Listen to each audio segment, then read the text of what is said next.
Hi, my name is Jade, and I wanted to document a near-death experience that I had actually when I was 16 years old.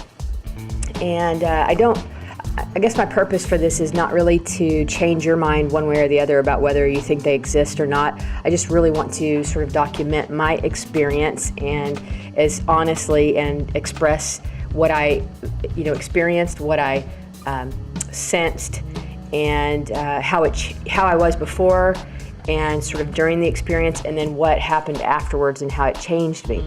I'll go ahead and start off with saying that back when I was 16 and prior to that, I was having a lot of problems with my tonsils, and so they kept becoming infected and that sort of thing. So they decided that they would go ahead and take them out, and went into the hospital.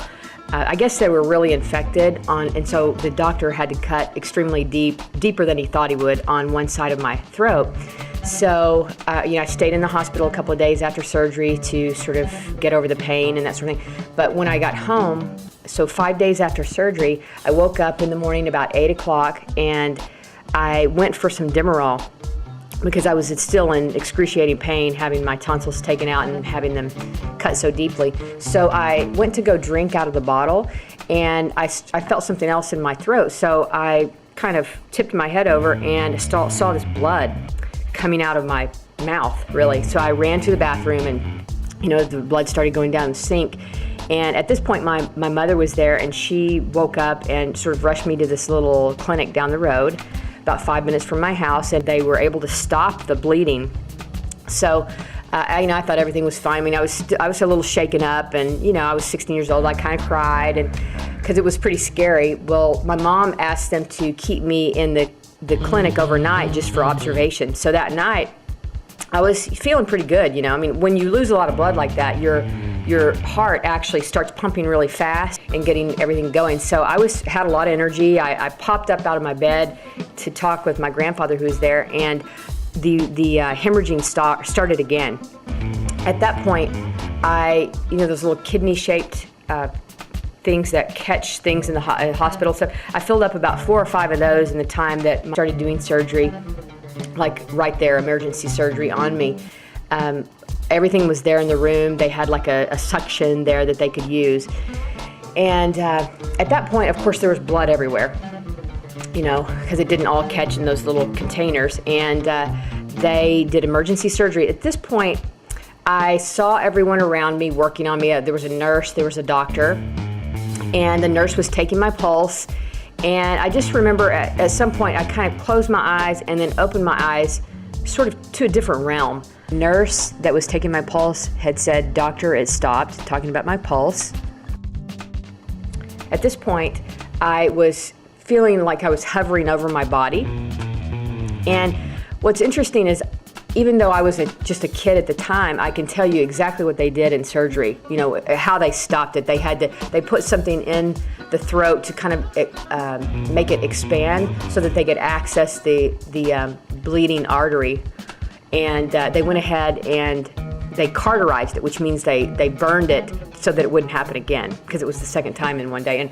And the first time that I went into the doctor, when I was bleeding, the doctor said I could last about 10 or 15 minutes that way, because we don't have that much blood in our bodies. So anyway, but at this point, so I've closed my eyes and I've opened my eyes up to another realm.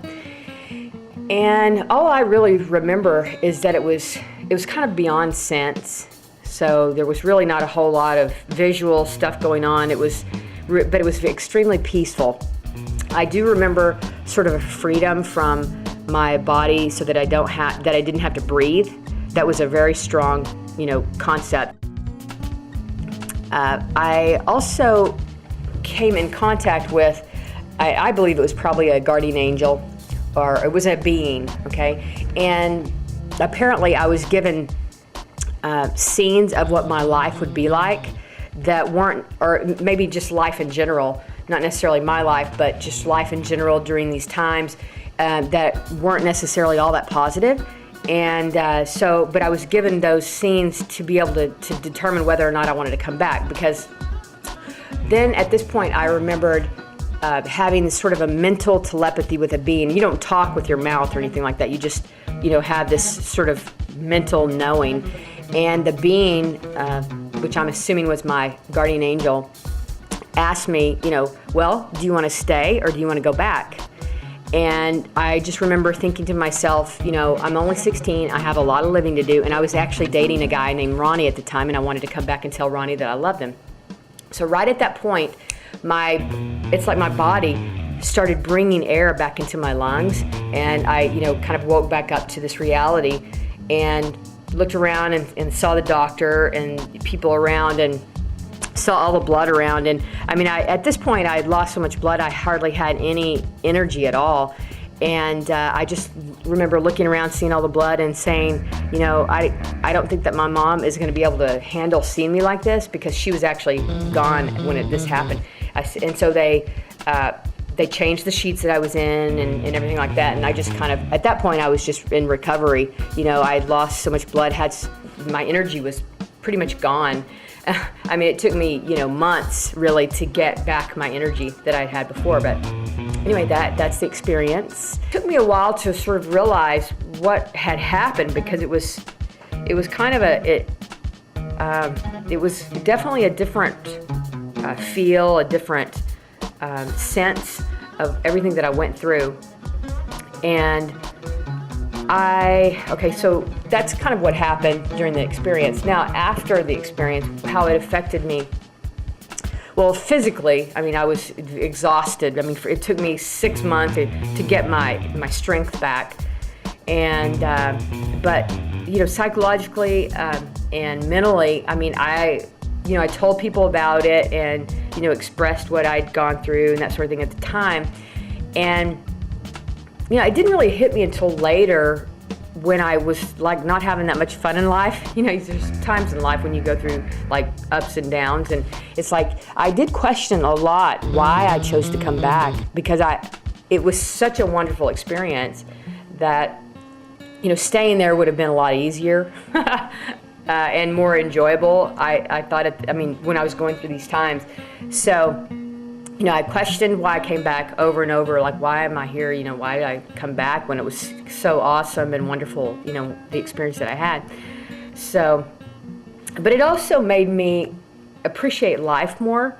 I think beforehand I was kind of, selfish and, maybe not as nice to people as I could have been or should have been.